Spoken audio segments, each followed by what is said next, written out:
Balto and the Great Race. Chapter 7. Norton Sound, Sapala and Togo.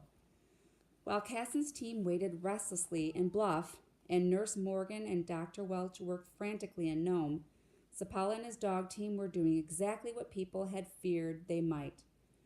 They were crossing the ice of Norton Sound. Sapala had not made the decision to cross the sound lightly. He was well aware of the risk he was taking, but he had labored for years to develop a flawless working relationship with his dogs.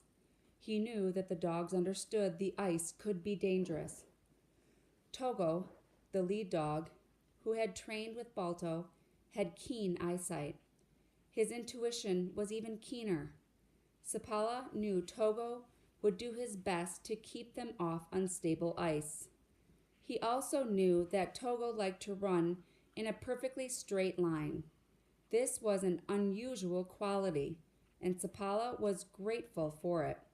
It meant that he could be certain that Togo was heading directly for the opposite shore. Togo would not go off course unless he had to. Sapala and his team had almost crossed Norton Sound when the dogs stopped in their tracks. Sapala did not urge them on. He watched them to figure out why they had halted. Togo had lifted his nose high into the air. His ears were pricked up. He was not behaving as if they were on unstable ice.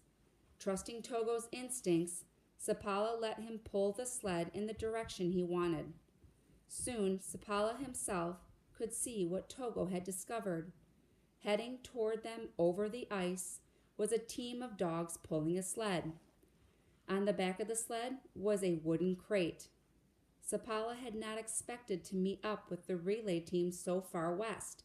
The musher driving the sled was named Henry Ivanoff. As the two men quickly moved the crate to Sapala's sled, Ivanoff filled Sapala in on what had happened so far.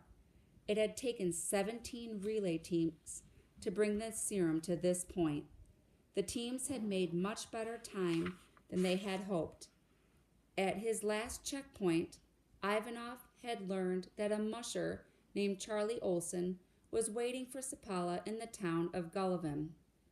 Then Ivanoff passed on the latest news from Nome, including the number of people Dr. Welch feared were infected.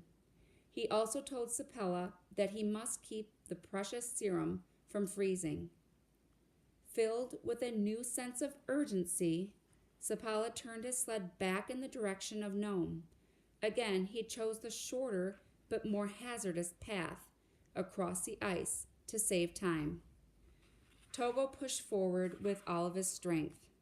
Moments later, without warning, the dogs plunged through the ice.